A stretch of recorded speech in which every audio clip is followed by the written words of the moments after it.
Go ahead, walk away. My wealthy husband challenged me, saying I wouldn't survive a week without him. I simply dropped my keys on the counter of the house he paid for. The very next day his boss and father were in a frenzy, calling non-stop. And now the bank is ringing off the hook. What exactly did you push her into doing? You wouldn't last a week without me, Mila.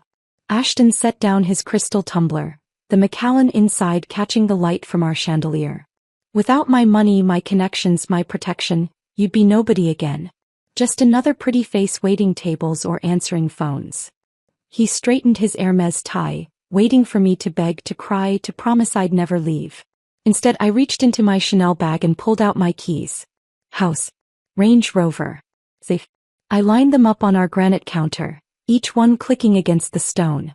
You're right, I said. Let's find out. The color drained from his face as I walked toward the door, leaving everything he'd bought me behind. But that was 3 hours ago. Now I sat in the lobby of the Ritz-Carlton watching the security footage on my phone. Yes, I had access to our penthouse cameras, another thing Ashton never knew I understood. He was pacing our kitchen, picking up the keys, setting them down, calling someone. Probably Nathan. Maybe his father. Definitely not the police, because what would he say? My wife left her keys and walked out? The concierge approached with a gentle smile.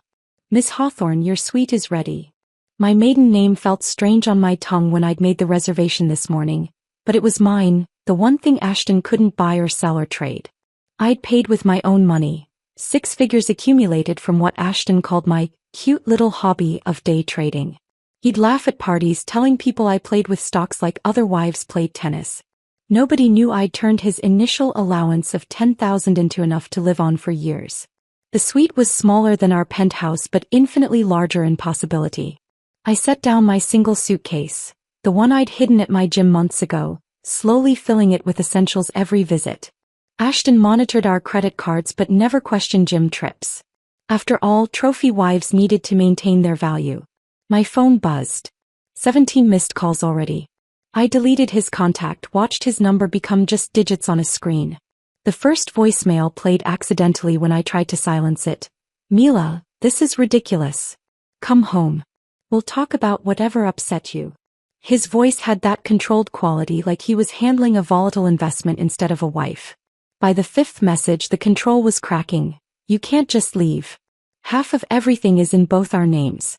You need my signature too. I deleted them all. The morning felt like a different lifetime. I'd woken at 6 a.m. as always, alone in our California king bed because Ashton had fallen asleep in his study again, surrounded by monitors showing after-hours trading in Tokyo. The coffee maker was already programmed. Despite what he told his friends, I'd learned to use every appliance in that kitchen.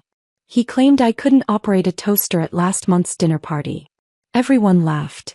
Even me, the good wife who knew her role. I'd stood at our floor-to-ceiling windows 23 floors up, watching the city wake. The silk robe he'd given me for Christmas itched against my skin.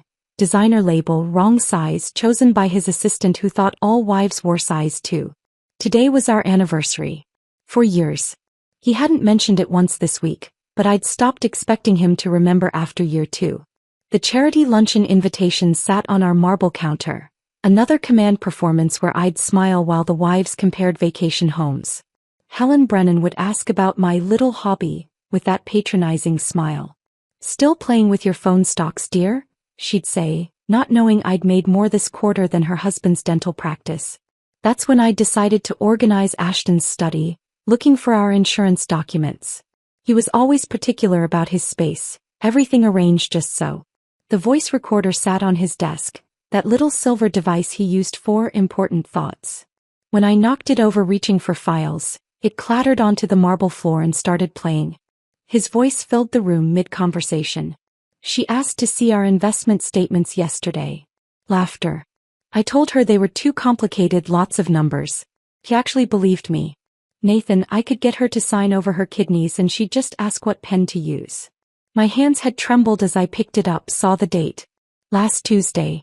The day I'd brought him lunch at his office, surprising him with his favorite sushi. He'd seemed so pleased, introducing me to his new analyst as the beautiful Mrs. Whitmore.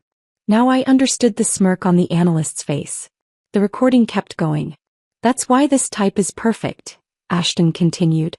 Pretty enough for photos, dumb enough to control, grateful enough to stay quiet. My father taught me well. Marry beauty, rent intelligence. I'd placed the recorder back exactly where it had fallen, angled precisely how he'd left it. Then I'd found the insurance papers and something else. A folder marked prenuptial amendments. Documents dated last month, adding clauses about abandonment, forfeit of assets if I left without just cause. Already notarized with my signature, forged but expertly so. Standing in that study, surrounded by evidence of his success and my insignificance, something crystallized. He wasn't just dismissive or cruel. He was systematic. I was an investment and he was already planning my depreciation. The Ritz suite had a view of our building. I could see our penthouse from here, lights blazing as Ashton probably tore through his office, looking for signs of what I'd taken. He wouldn't find any. I'd only photographed documents, only copied files to clouds he didn't know existed. The real theft would come later, legally, through the 50% of everything he'd put in my name for tax benefits. My phone rang again. This time Richard Whitmore. Ashton's father, calling personally. I let it ring, remembering how he'd introduced me at his last party. Ashton's wife. Pretty thing, isn't she? Like I was a coat or a watch, something to be appraised and approved. Margaret's text came through then, the secretary who'd served tea at every family gathering. Heard you left. Room 1247 when you're ready to talk. I have 40 years of information you need. I smiled, the first real smile in months. Ashton said I wouldn't last a week without him. But he'd never asked what I was doing all those hours he left me alone. Never wondered why his secretary knew my maiden name. Never imagined his trophy might have been taking notes. 7 days. That's all I needed to prove him wrong. After that, I'd take the rest of my life proving myself right. The keys I'd left weren't surrender. They were a declaration of war. And unlike Ashton, I'd already read all the terms and conditions. 3 weeks had passed since that night at the Ritz. I'd established a routine. Morning trades from my suite, afternoon walks through Central Park, evenings reviewing the documents Margaret had been feeding me in careful doses. Each file she shared revealed another layer of the Whitmore Empire's corruption. But today was different. Today was May 15th, our actual anniversary date, and despite everything I'd agreed to one dinner. Just to discuss the logistics, Ashton had said on the phone, his voice carefully neutral.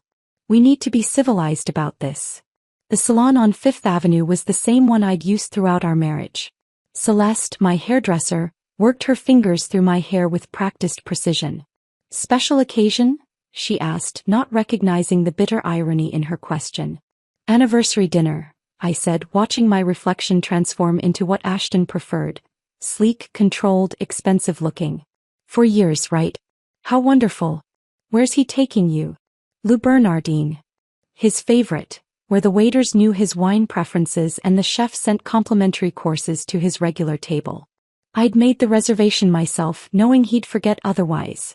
The confirmation email sat in my phone, right next to the 17 legal documents my lawyer had prepared for tonight's real purpose. The dress had cost $8,000, more than most people's monthly salaries, charged to the credit card he hadn't frozen yet. Dark blue, his favorite color on me, though he hadn't commented on my appearance in 6 months. I studied myself in the boutique mirror. Every inch the perfect wife he'd curated, except for the flash drive hidden in my clutch containing 40 gigabytes of evidence. My phone buzzed as I was leaving the salon. Slight change, Ashton's text read. Nathan and Diana joining us. Need to discuss Singapore deal. Same time. Of course. Our anniversary had become a business meeting. I sat in the back of the cab watching Manhattan blur past and typed back, perfect. He wouldn't catch the edge in that single word, wouldn't notice it was the first time I hadn't added a heart emoji or love you to my response. 20 minutes later, another text. Actually, father insists we come to the estate. He's having something catered. 8 p.m. The driver had already turned toward Midtown. Change of plans, I told him, giving Richard's address in Westchester. The irony wasn't lost on me. I was wearing a dress worth a small fortune to eat dinner at the house of a man who'd never bothered to learn my last name before it became Whitmore. Richard's estate sprawled across 12 acres of manicured perfection. The circular drive was full of cars I recognized. Nathan's Bentley, 2 other hedge fund partners' vehicles, even Graham Chen's new Tesla. This wasn't a change of plans. This was an ambush disguised as dinner. Patricia answered the door, Richard's third wife, younger than me at 28. Her smile held the kind of exhausted recognition I'd seen in mirrors lately. "Mila, you look stunning," she said, though her eyes said something else entirely. "Why did you come?" The foyer opened into the main sitting room where Ashton held court, tumbler in hand, his third by the color in his cheeks. He glanced at me, taking in the dress, the hair, the effort, and turned back to his conversation without acknowledgement. Nathan waved. Diana sat apart, nursing a martini with the dedication of someone who'd rather be anywhere else. "The lovely Mila," Richard boomed, appearing from his study. He kissed my cheek, reeking of cigars and bourbon. "Though I hear you're being not so lovely lately. This separation nonsense. Bad for business, you understand." Margaret appeared with a tray of champagne. Her eyes met mine for a fraction of a second, enough for me to see she knew exactly what this was. As she handed me a glass, her fingers brushed mine. "Some anniversaries," she whispered, barely audible, "are about endings, not beginnings." The dining room had been set for 12. I recognized most faces. Business partners, their wives, even Ashton's lawyer, though that realization came later. They'd orchestrated this entire evening to pressure me back into line. I sat in my designated seat between Nathan and Graham's wife, facing a portrait of Richard's father, the original Whitmore who'd built this empire on insider trading and strategic marriages. Dinner arrived in courses. Somewhere between the soup and fish, Ashton started his performance. "Funny story about how Mila and I met," he announced, though no one had asked. The room turned toward him with practiced attention. "She was at the Milken conference, completely lost. Wandered into a derivatives panel thinking it was about art derivatives." He paused for laughter that came too readily. "She asked if hedge funds were about landscaping investments. Literally thought we were discussing garden hedges." The story was fiction. I'd been at that conference presenting my graduate thesis on market manipulation in emerging economies. But that truth didn't fit his narrative of rescuing a beautiful fool. "Thank God for lost puppies," Nathan added, raising his glass. "They make the best pets." Diana's hand found mine under the table, a gesture meant to comfort. But her pity felt worse than the insults. I squeezed back once, then excused myself. "Powder room," I murmured, though everyone knew women didn't powder anything anymore. Richard's study door stood partially open. His computer screen glowed, forgotten in his rush to play host. I slipped inside, memorizing everything. The desk layout, the wall safe behind a terrible reproduction of Monet's water lilies, the filing cabinet marked private. His password was written on a post-it note stuck to his monitor. Richard 3 number 1936. His birth year and his favorite Shakespeare character. These men thought they were so clever. Through the window I could see the dinner table, everyone laughing at something. Ashton was standing now, gesturing with his wine glass, playing the role of successful husband to perfection while his actual wife stood in shadows, gathering intelligence. When I returned, the conversation had shifted to business. Singapore expansion, leverage ratios, risk assessments. The wives sat silent, ornamental, while the men discussed millions like monopoly money. Then Nathan, drunk enough to be cruel, made his pronouncement. "You know what Ashton is? He's an empire builder. And Mila here, she's the trophy case. Beautiful, elegant, but ultimately just for display." The laughter that followed had an edge, like they all knew the joke cut deeper than intended. Ashton raised his glass. "Best investment I ever made. Great tax benefits, minimal maintenance, and she appreciates in value at all the right social events." Margaret was clearing plates, her movements deliberately slow.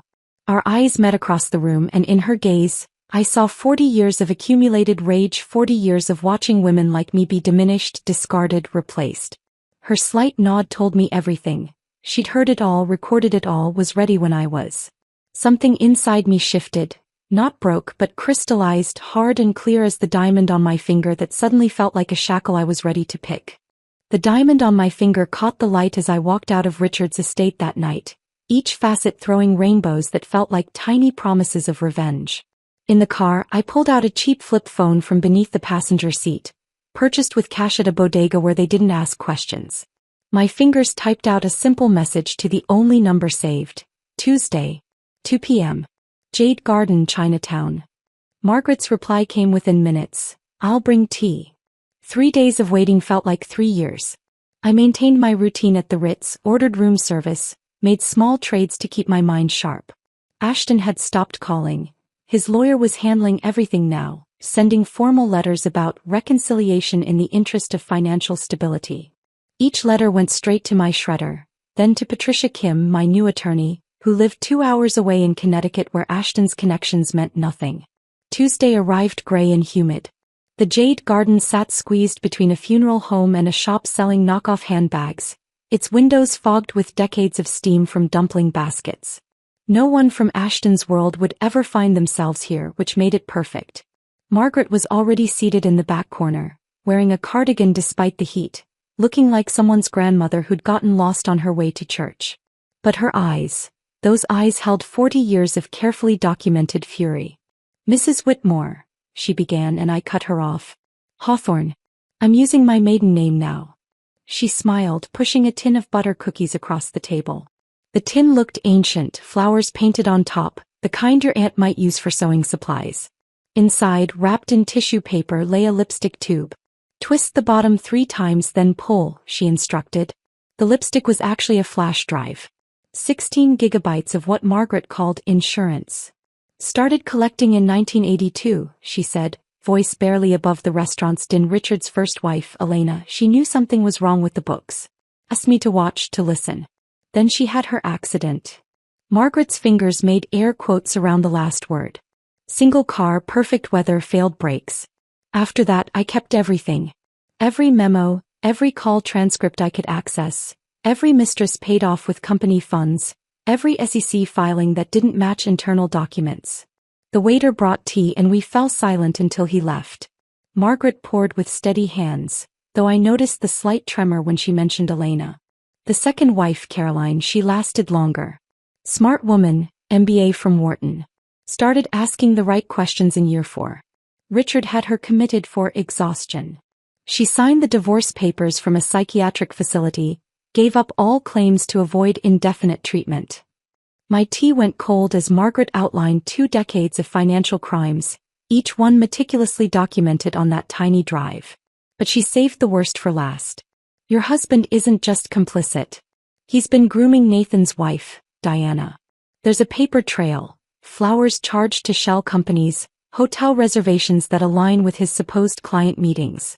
He's planning to leave you, Mila, but first he needs to destroy your credibility. That anniversary dinner?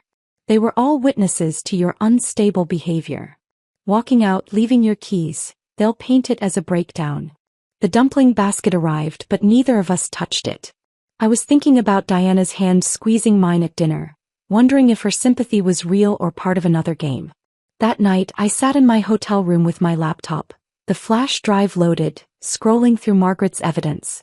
It was overwhelming, 40 years compressed into folders labeled by year, by crime, by victim. But I needed more. I needed Ashton's own records to corroborate everything. Patricia Kim answered my call on the second ring, despite it being nearly midnight. "I need to create a company," I told her. "Something that sounds like nothing, that could be anything." "When?" "Tomorrow. That's a rush job. It'll cost. I'll pay triple." 2 hours north on I-95, past the exits for Greenwich and Stamford where Ashton's colleagues lived in their own marble prisons. Patricia's office occupied the second floor of a building that also housed a dentist and a tax preparer. No marble, no modern art, just diplomas on the wall and a coffee maker that had seen better decades. She'd already drawn up the papers. Phantom Rose Holdings LC. Incorporated in Delaware, registered in Connecticut with a business address that led to a P.O. box that led to another LLC that led nowhere. "The structure is completely legal," she explained, sliding documents across her desk. "But complex enough that tracing it would take months of dedicated forensic accounting. By then you'll have accomplished whatever you're planning." "How do you know I'm planning something?" Patricia leaned back, studying me. "Because women who pay triple for Rush Incorporation don't do it for fun. They do it for survival." A week later, Ashton left for Singapore. 5 days of meetings about expansion into Asian markets, he'd said, though I knew from Margaret's intelligence that he was really setting up accounts I'd never be able to touch.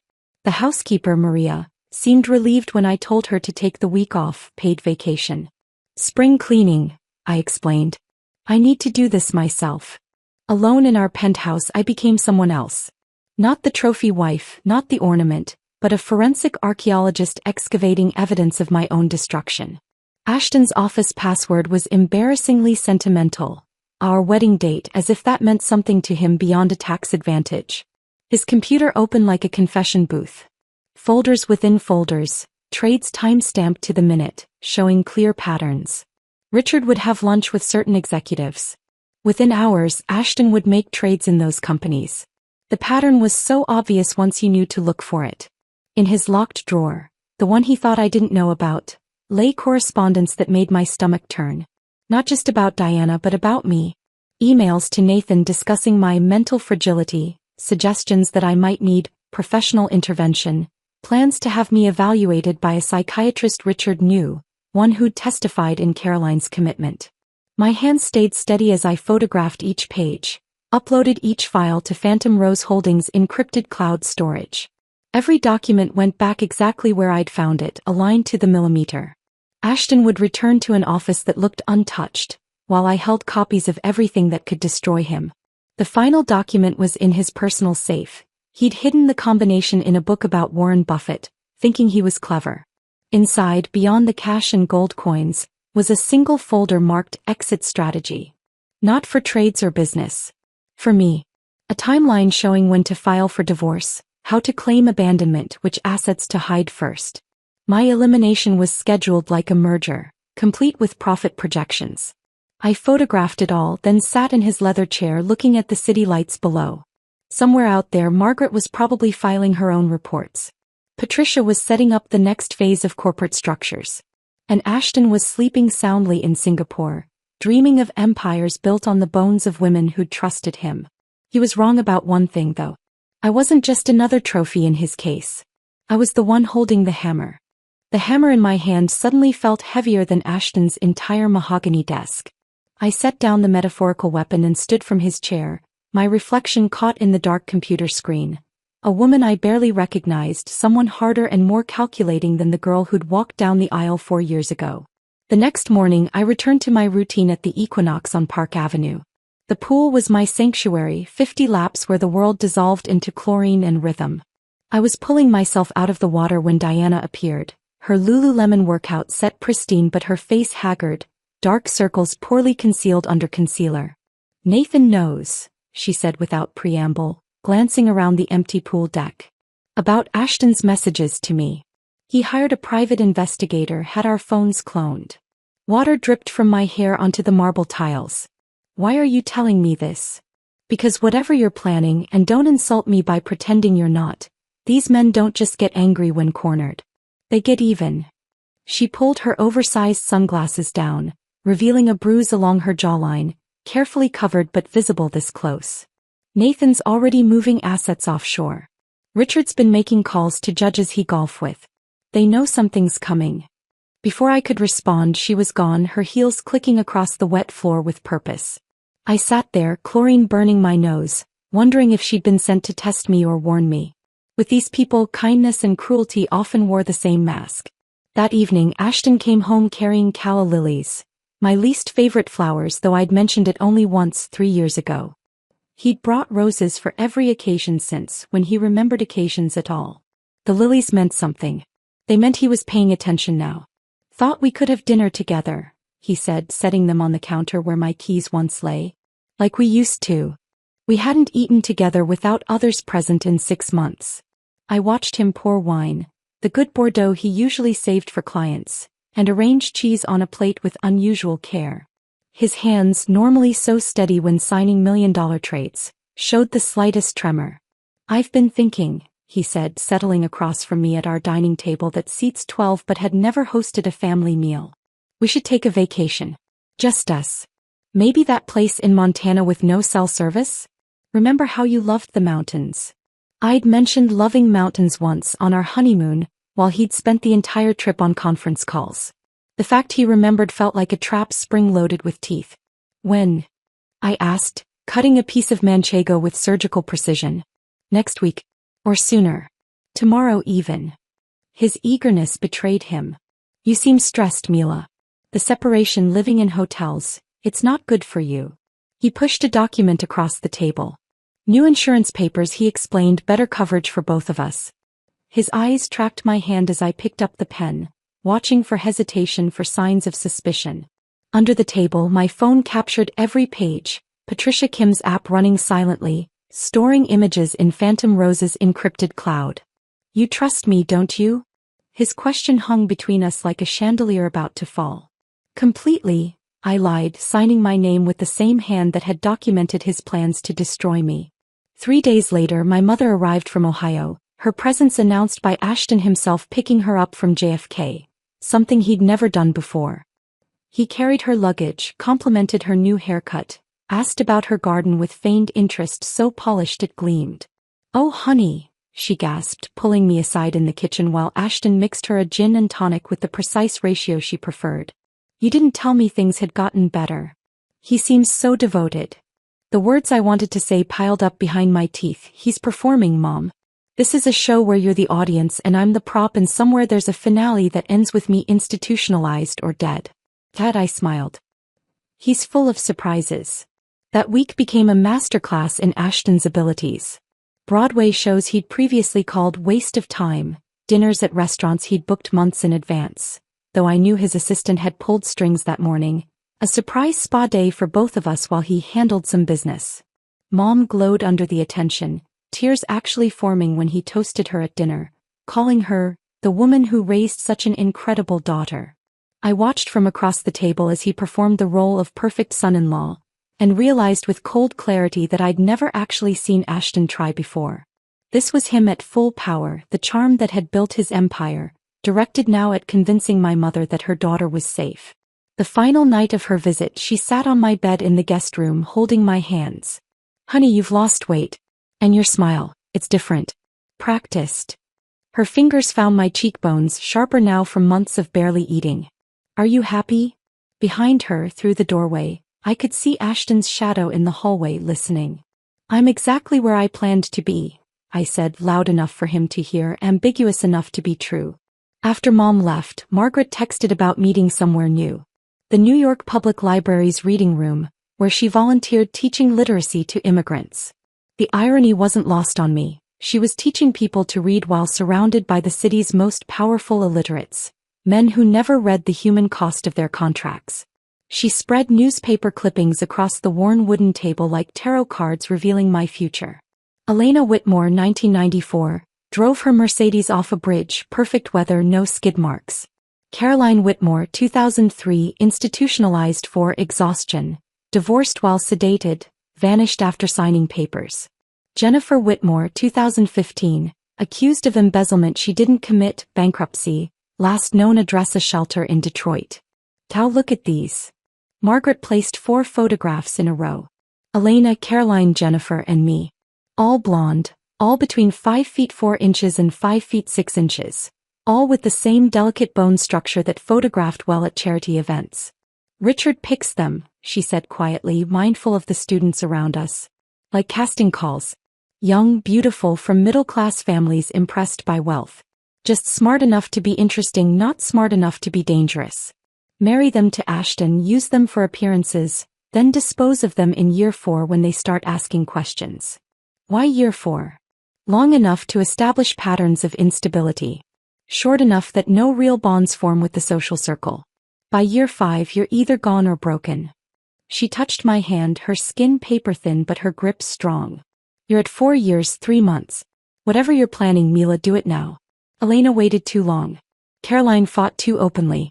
Jennifer trusted the wrong people. I stared at the women who'd worn my name before me, their faces blurring into a single warning. What happened to you? I asked Margaret. Why did you stay? She was quiet for a moment, organizing the clippings with librarian precision. I was Richard's first secretary's daughter. When she died, he offered me the job out of kindness. I was 19, grateful, stupid. By the time I understood what I was documenting, I was trapped too. Different kind of trap, but still a cage. Now I'm 62, invisible and very, very patient. The students around us packed up their books, the library announcing closing time. As we stood to leave, Margaret handed me one last photo. A young woman, beautiful, blonde, probably 22. Who's this? Madison Hayes. Richard had lunch with her father last week. She just graduated from Penn. Engagement announcement expected within 6 months. Margaret's eyes held 4 decades of rage compressed into laser focus. She's the next you unless we stop them now. Madison Hayes's photo burned in my pocket as I left the library. 22 years old, whole life ahead of her, about to walk into the same trap that had caught 4 women before her.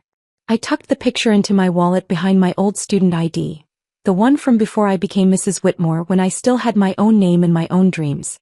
The next morning I initiated the first withdrawal. $8,000 from our joint checking. Enough to look like furniture shopping, not enough to trigger Ashton's attention. The bank teller didn't even blink. Mrs. Whitmore buying expensive things was as routine as morning coffee. I converted it to cash at 3 different banks, then deposited it into Phantom Rose Holdings account in Connecticut. Patricia Kim had shown me how to create a paper trail that looked like interior design consulting fees. The IRS loves documentation, she'd said. Even if it's fiction, as long as it's properly filed fiction. That evening, Ashton came home at 9 instead of his usual 7. His tie was loosened, jacket off, scotch already on his breath from whatever bar he'd stopped at between the office and home. I was in the kitchen making myself tea when he stumbled slightly at the doorway. Lost the Morrison account today, he announced, pouring himself 3 fingers of Macallan, though it looked closer to 4. 40 million in assets gone. They said there were concerns about compliance. Can you believe that? Compliance concerns at my firm. I kept my face neutral, though I knew Margaret had sent anonymous tips to Morrison's compliance officer 2 weeks ago. That's unfortunate, I said, watching him drain half the glass in one swallow. Nathan thinks someone's talking to our clients. He poured again, his hand less steady. Says there are rumors about an SEC investigation. Ridiculous. The next day I moved 12,000. The day after 15. Spa treatments, I told the one teller who asked. My husband wanted me to pamper myself. She smiled knowingly, probably thinking of her own husband who never noticed such expenses. Ashton's drinking escalated in perfect proportion to his losses. Every night brought a new crisis. Another client pulling funds, another partner asking questions, another rumor about federal involvement. He'd stand in his study, calls on speaker while he paced and drank, signing whatever I brought him without reading. Power of attorney adjustments, insurance modifications, trust amendments. His signature got sloppier with each passing day. Patricia called Thursday morning from a number I didn't recognize. Can you meet today? Urgent. I found her at a rest stop on I-95, sitting in her sensible Honda, looking like any other suburban lawyer except for the tension in her shoulders. The FBI contacted me, she said without preamble. They know I represent you. They want to talk. My chest tightened. How did they? Richard Whitmore has been under investigation for 18 months. A former employee named Dennis Chin filed a whistleblower complaint. They've been building a case, but they need someone with inside access to corroborate. She handed me a business card. Agent Sarah Coleman. She specifically asked for you. Did you tell them anything? Attorney-client privilege. But Mila, if you're going to move, it has to be now. Once the FBI goes public with their investigation, all assets will be frozen. Everything you haven't moved will be locked in litigation for years. That night I watched Ashton pour his 6th drink before dinner. His phone rang constantly. Nathan, Richard, lawyers, crisis managers. Each call made him drink more, sign more, suspect everyone except the wife quietly refilling his glass. Maybe you should eat something, I suggested, playing concerned spouse while calculating how much longer his liver could take this pace. Not hungry, he muttered, then looked at me with bloodshot eyes. You've been different lately. Calmer. Therapy, I lied smoothly. Learning to accept what I can't change. Saturday arrived with the monthly ladies' auxiliary meeting at Riverside Country Club. I'd been dreading it, knowing Helen Brennan would be there with her coterie of wives who'd made sport of diminishing me for 4 years. But Patricia's news had lit something inside me, a timer counting down to when I could stop pretending. Helen started before I'd even sat down. Mila, darling, still playing with your little investment apps? So cute when wives have hobbies. Like children with toy kitchens. The room tittered with practiced laughter. Margaret stood in the corner, pouring tea, invisible as wallpaper. Our eyes met for a fraction of a second. Actually, Helen, I said, my voice carrying across the room, my portfolio is up 340% this year. How's yours doing? Silence fell like a guillotine. Helen's face went from patronizing to shocked, her mouth opening and closing like a fish pulled from water. I'm sorry, what? She managed. 340%. Would you like to see the statements? I particularly enjoyed shorting your husband's pharmaceutical company last month. Made a killing when their patent got rejected. You did know about the patent rejection, right? Helen's face went white. She hadn't known. Around the room, other wives leaned forward, suddenly seeing me as something other than Ashton's pretty accessory. Though I suppose, I continued, stirring sugar into my tea with deliberate calm, some of us prefer real kitchens to toy ones. And some of us prefer real portfolios to playing pretend. Margaret actually smiled. Not much, just a slight upturn of her lips as she refilled my cup. The meeting continued in strained silence, the usual gossip replaced by careful glances in my direction. By evening, Ashton would hear about this. By morning, Richard would know his daughter-in-law had claws. But I didn't care anymore. The timer was running down and I was tired of being underestimated. The explosion came Wednesday. I was in my hotel room when my phone lit up with notifications. Diana had filed for divorce from Nathan and she'd brought receipts. Not just infidelity, 3 mistresses over 2 years, but financial fraud, hidden accounts, and a particularly damning email trail where Nathan discussed removing Diana from the equation with his lawyer. Ashton called me 17 times in an hour. I answered on the 18th. What did you tell her? He demanded without preamble. Tell who? Diana. Nathan thinks I leaked information to her. He says you two were friendly at dinners that you must have. I told her nothing, I said truthfully. Diana had found her own evidence, fought her own war. We were parallel soldiers who'd never compared notes. Through the phone I could hear something crash in his office. He's pulling out of the fund. 20 years of partnership, gone. He says I betrayed him for a woman. His laugh was bitter, broken. Wasn't even interested in Diana. He's too old, too smart. I was just keeping options open. The admission should have hurt, but I felt nothing. Just made a note in my phone, evidence Patricia might need later. You always thought you were smarter than everyone else, I heard Nathan screaming in the background. Well, congratulations, you've destroyed us both. The line went dead. Ashton didn't call back. But Margaret texted an hour later. Richard called emergency meeting. All partners. The empire is cracking. I stared at Margaret's text for a full minute, the words, the empire is cracking, glowing on my screen like a prophecy finally coming true. My hands moved without conscious thought, pulling a red wig from my closet, purchased with cash 3 weeks ago from a costume shop in Queens where they didn't ask questions. The dress was polyester, off the rack from Target, something Mila Whitmore would never wear. Dark sunglasses completed the transformation into nobody, anyone, someone who didn't exist in the Whitmore's world. Nathan's office building on Madison Avenue had the kind of security that looked impressive but was mostly theater. I'd been there dozens of times as Ashton's wife, knew the guards rotated lunch breaks at 12:30, knew Nathan's assistant Sarah always took 45 minutes to grab sushi from the place 3 blocks over. The elevator ride to the 42nd floor felt endless. In my purse, a manila envelope held printed screenshots of every message Ashton had sent about Nathan. The mockery, the contempt, the detailed plans to steal his clients once the partnership dissolved. But the real poison was at the bottom. Ashton's financial projections for acquiring Diana after her divorce, complete with calculations about her inherited wealth and how to access it through marriage. Nathan's office door was solid mahogany with his name in gold letters. I slipped the envelope underneath, heard it whisper across his Persian rug, then walked back to the elevator without rushing. The security camera would show a woman who could be anyone, walking with purpose but not urgency. 3 hours later, Margaret forwarded me an email from Ashton's assistant. Partnership dissolution letter received from Nathan Chin. Effective immediately. Legal team requesting emergency meeting. The Warwick Hotel on 54th Street still accepted cash if you had enough of it. I registered under Mila Hawthorne, my maiden name feeling like armor I'd finally remembered how to wear. The room was small but clean, with a desk where I set up my laptop and the burner phone Patricia had given me. The SEC whistleblower hotline answered after 12 rings. First, an automated system, press 1 for this, 2 for that, like reporting financial crimes was as simple as ordering pizza. Finally, a human voice. Securities and Exchange Commission, Enforcement Division.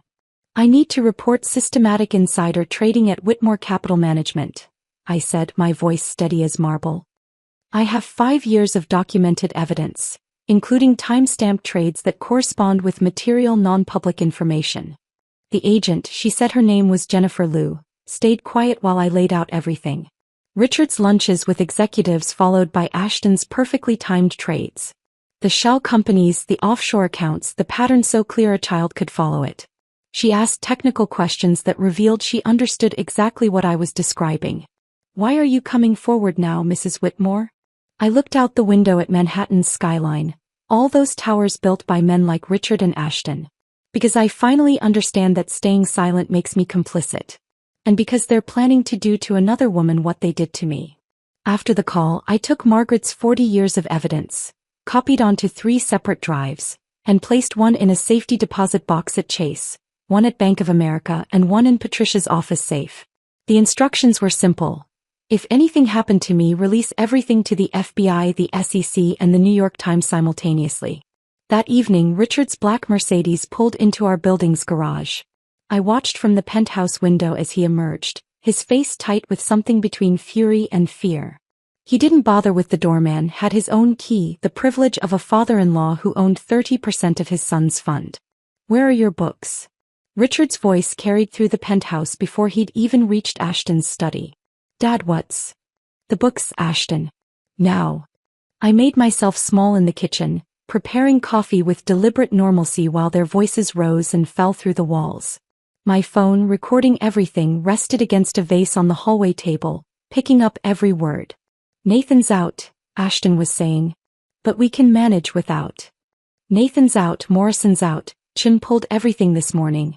The FBI was at Chen's office, Ashton. Asking questions about our trading patterns. That's impossible. Everything we do was bulletproof. Until someone started talking. Richard's voice dropped dangerously. You promised me the wives were handled. Said Mila was too stupid to understand what she was signing. She is, Ashton insisted. She doesn't even know how to read a financial statement. I entered with the coffee tray, my face perfectly blank, the devoted wife serving drinks while her world discussed her like furniture. They both looked at me, Richard with cold assessment, Ashton with dismissive certainty. Cream. I asked Richard. He ignored me, turning back to his son. Find the leak. Fix it. Or we're all finished. They worked until 2 a.m., spreading papers across Ashton's study like tarot cards that might reveal their future. I heard Ashton's printer running constantly, documents being shredded, calls to lawyers who charged $2,000 an hour to answer phones at midnight. By 3 a.m., Ashton had passed out in his chair, surrounded by evidence of his crumbling empire. His head rested on a stack of contracts, drool pooling on papers worth millions. The mighty financial genius, reduced to an exhausted man who'd built his throne on the bones of women he'd underestimated. I moved through our penthouse one last time, not with nostalgia but with the clinical efficiency of someone already gone. My clothes stayed in the closet. Let him explain to people why his wife left everything behind. The jewelry remained in its boxes, blood diamonds and gilt gold that had never truly been mine. In my purse. My laptop, my real identification, and the banking information for Phantom Rose Holdings, which now held exactly 50% of our liquid assets, legally withdrawn over the past weeks. The keys went on the granite counter where this had all started. House key, car key, safe key, lined up with military precision. Next to them, a single note on my personal stationery, the expensive kind he'd bought to make me look the part. Check your accounts. The doorman didn't question why Mrs. Whitmore was leaving at 3 a.m. with only her purse. In their world, the rich did whatever they wanted, whenever they wanted. He'd probably seen stranger things. The October air hit my face as I stepped onto the street, cold and sharp and absolutely perfect. Behind me, 23 floors up, Ashton slept in his chair, unaware that his wife had just fired the first shot in a war he didn't know had already begun. In 6 hours he'd wake to find his accounts halved, his partners gone, and the FBI closing in. The Uber driver asked where to, and for the first time in 4 years I gave an address that was entirely my own. The Uber dropped me at the Warwick Hotel just as the sun began painting Manhattan's glass towers gold. I paid cash, walked through the lobby without looking back, and took the elevator to my room on the 12th floor. From my window I had a perfect view of our building. Ashton's building now, I supposed. At 6:47 a.m. I ordered room service. Eggs Benedict, fresh fruit, coffee strong enough to wake the dead. The normalcy of it felt surreal. At 6:52 I opened my laptop and watched our joint accounts online, knowing the banks would notify Ashton the moment they opened at 7 o'clock. At 7 o'clock exactly I refreshed the page. The accounts showed the automatic divisions Patricia had filed weeks ago, triggered by my official change of residence. $17 million, redistributed according to New York state matrimonial law. Half of everything, just as the prenup he'd insisted on had specified. The same prenup he thought protected him but actually guaranteed my rights to marital assets. My phone, placed face up on the white tablecloth, lit up at 7:03. Ashton's photo appeared, the one from our wedding where he looked invincible. I let it ring through to voicemail. By 7:15 he'd called 9 times. I turned on the voice recorder, playing each message aloud to the empty room. First message: Mila, what's happening? The bank just called. There's some kind of error with our accounts. Fourth message: this isn't funny. Call me back. We need to fix this before the markets open. 11th message: what did you do? What did you do? 19th message: please. Whatever you think you're accomplishing, we can work this out. You don't understand the position you're putting me in. 28th message: the margin calls are hitting. I can't cover them without those funds. You're destroying everything we built. 35th message: Mila, please. They're freezing everything. The FBI is here. God, please answer. By noon, his voice had devolved from commanding to begging. The 47th call came through as I was finishing my second cup of coffee. This time I recognized the number. His lawyer, not him. Mrs. Whitmore, this is James Kellerman. Your husband has retained me to discuss the irregular movement of marital assets. We need to. I hung up and blocked the number. Then I called Patricia. They're panicking, she said, and I could hear the smile in her voice. Everything we did was completely legal. Those assets were jointly owned, you had full withdrawal rights, and we followed the letter of the law. He can contest it, but it'll take months, and by then he'll have bigger problems. That evening I was eating dinner in my room. A perfect piece of salmon I could actually taste now that my appetite had returned, when my phone buzzed with a news alert. I turned on the television, flipping to CNN. The footage was beautiful in its brutality. Richard Whitmore, the man who'd built an empire on other people's losses, being led from his Westchester mansion in handcuffs. His silver hair was disheveled, his usual armor of expensive suits replaced with a wrinkled shirt. FBI agents carried boxes of evidence past the cameras, each one containing Margaret's 40 years of patient documentation. Federal authorities arrested hedge fund mogul Richard Whitmore this morning, the reporter announced, following a years-long investigation into insider trading, tax evasion, and wire fraud. Sources indicate multiple whistleblowers provided crucial evidence, including detailed records spanning 4 decades.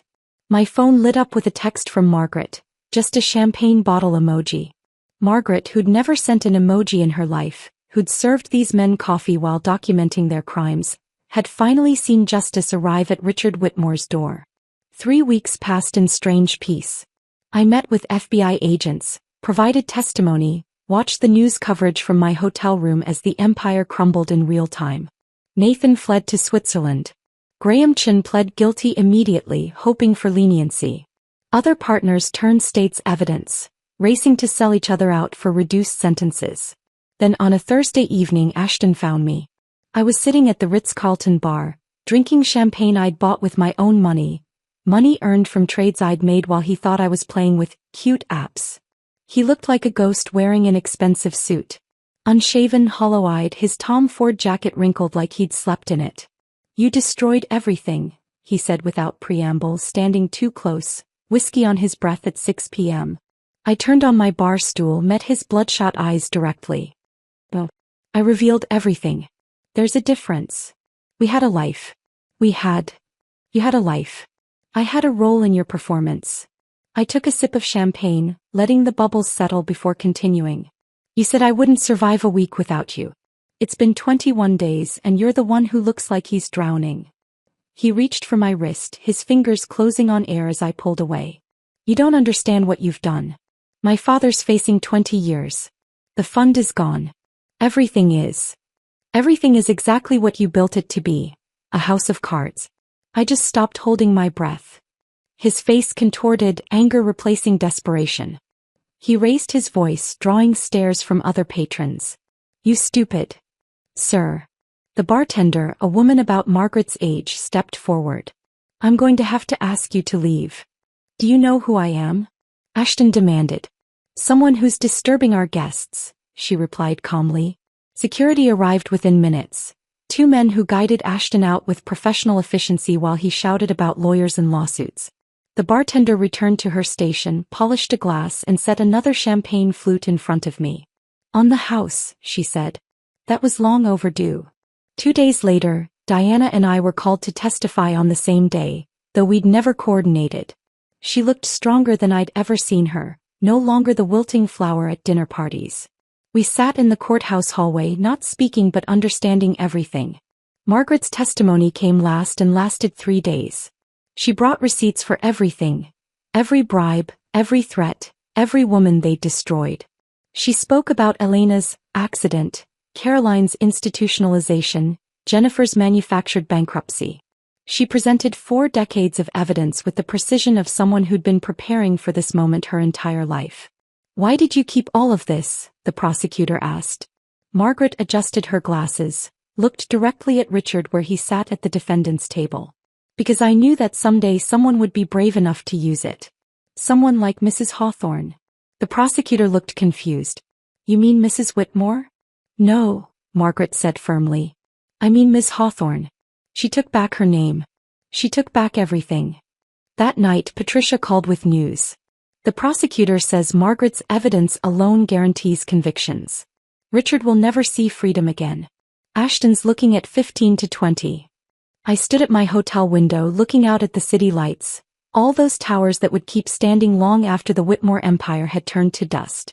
The towers looked smaller from Patricia's office window, or maybe I was just seeing them differently now. She slid the final divorce decree across her desk, a document that weighed nothing but changed everything. The judge's ruling came through this morning, she said, unable to hide her satisfaction. The house, 60% of remaining liquid assets, plus your separate property remains untouched. The courtroom had been packed 3 days earlier. Ashton sat beside his lawyer, wearing the same suit he'd worn to our wedding, though it hung loose on his frame now. Stress had carved away his golden boy polish, leaving someone I barely recognized. His lawyer, Kellerman, had tried one last desperate play. Mrs. Whitmore benefited from these alleged crimes. She lived in luxury, enjoyed the proceeds. Patricia stood smoothly, pulling out her laptop. Your Honor, I'd like to play a recording from Mr. Whitmore's personal voice recorder, dated 14 months ago. Ashton's voice filled the courtroom, clear and contemptuous. She wouldn't understand a financial statement if I drew her pictures. That's the beauty of marrying someone decorative. She's too stupid to ask complicated questions. Judge Catherine Chin, a woman who'd probably heard every variation of this story, looked directly at Ashton. Mr. Whitmore, it appears you were quite wrong about your wife's intelligence. Perhaps if you'd been less convinced of her stupidity, you might have been more careful with your crimes. Now holding the decree I signed my name, Mila Hawthorne, on every line Patricia indicated. Each signature felt like reclaiming a piece of myself I'd forgotten existed. The whistleblower reward should clear next week, Patricia added. Between yours and Margaret's, you'll have more than enough for your plans. Margaret was waiting in the lobby wearing a new suit, the first time I'd seen her in anything but servant's clothes. We walked 2 blocks to the building where Ashton's fund used to operate. The directory in the lobby still had a blank space where Whitmore Capital Management had been listed. 3rd floor, Margaret said, pressing the elevator button. The landlord gave us a deal. Apparently having a foundation for abuse survivors is better PR than having empty offices. The space was modest, 4 rooms that had once been a dental practice. But the windows faced east, catching morning light, and there was something poetic about building our future above Ashton's ruins. Phoenix Foundation, Margaret read from the temporary sign we'd hung that morning. Rising from ashes. Our first client arrived that afternoon. Jennifer Chin, wife of a pharmaceutical executive who'd been doctoring clinical trial data. She clutched a folder of documents like a life preserver. "My husband says I'm paranoid," she whispered, looking between Margaret and me. "Says I wouldn't understand the science anyway." Margaret leaned forward, her 40 years of experience compressed into absolute certainty. "Every document tells a story, Mrs. Chin. We're going to help you write a new ending." 2 weeks before Thanksgiving, my mother called. "I'm coming to visit," she announced, not asking. "I need to see my daughter." I'd moved into a 2-bedroom apartment in Brooklyn, smaller than the penthouse by far, but full of windows and light. The kitchen was cramped but functional, and I'd been teaching myself to actually cook, not just heat things up. Mom arrived with 1 suitcase and 1,000 questions she was too polite to ask. I met her at JFK myself, driving my own used Honda. Reliable, practical, invisible in traffic. "You look different," she said, studying my face as we sat in airport traffic. "Younger somehow. Lighter." That week we didn't talk about Ashton or the trial or the money sitting in accounts I could access but rarely touched. We talked about the foundation, about Margaret's dry humor, about the women who came to us carrying secrets like stones. I cooked Thanksgiving dinner. Turkey that was slightly dry, stuffing that was perfect, cranberry sauce from a can because some traditions deserve to survive. Mom watched me move around my kitchen, comfortable in my space in a way I'd never been in the penthouse. "You're happy," she said, not a question but a revelation. "I'm free," I corrected, then reconsidered. Which might be the same thing. She stayed an extra week, sleeping in the guest room I'd painted sage green, reading books while I worked on foundation cases. On her last night, she hugged me the way she used to when I was small, before I learned to perform happiness instead of feel it. "I'm proud of you," she whispered. "Not for surviving him but for becoming yourself." 6 months had passed since I'd walked out of the penthouse. Spring was arriving in Brooklyn, and I stood in the doorway of the house. My house now, though I'd only returned to sign the final papers. The rooms echoed with absence, Ashton's things long since removed by movers his mother hired. My phone rang. Margaret, her voice energized in a way that 40 years of silence never allowed. "We have a new client," she said. "Senator Williams's wife. She's been documenting campaign finance violations for 2 years." I looked at the keys in my hand, the ones I'd taken back, the ones I'd left, the ones I'd earned. They were heavier now, weighted with purpose instead of revenge. Through the window, I could see Madison Hayes walking past with her new fiancé. Not Ashton, who was serving 3 to 5 in minimum security, or any Whitmore man, but someone her own age who held her hand like it mattered. "Ready for round 2? Margaret asked. I thought about the 17 women who'd come through our doors in just 3 months. 4 had successfully left their marriages with their assets intact. 13 were still gathering courage and documentation. Each one learning what I'd learned, that freedom isn't granted, it's taken one document at a time. I was born ready, I told Margaret, closing the door on the empty house. I just didn't know it until someone tried to convince me I was nothing. The lock clicked with finality. I walked to my Honda, tossing the keys to the estate agent who'd sell this monument to Ashton's ego. The proceeds would fund the Phoenix Foundation for another year, maybe 2. As I drove back to Brooklyn, back to my smaller, warmer life, I thought about Elena, Caroline, Jennifer, the ghosts of wives past who'd walked this path before me. They'd been broken or silenced or erased. But their stories, preserved in Margaret's careful documentation, had saved me. Now Margaret and I were saving others, one signature at a time, one woman at a time, building a bridge out of the ashes of the empire we'd burned down. My phone buzzed with a text from Diana. "Coffee tomorrow? I have someone you should meet. She needs our help." I smiled, merging into traffic, heading home. My real home, not a cage with a doorman and a marble counter where I'd finally set down my keys and walked toward this moment, this life, this freedom that looked exactly like I'd always imagined it would. Unremarkable, undramatic, and absolutely mine. If this story of calculated revenge had you cheering for Mila, hit that like button right now. My favorite part was when she lined up those keys on the granite counter and walked away without looking back. What was your favorite moment? Drop it in the comments below. Don't miss more thrilling stories like this. Subscribe and hit that notification bell so you never miss an upload.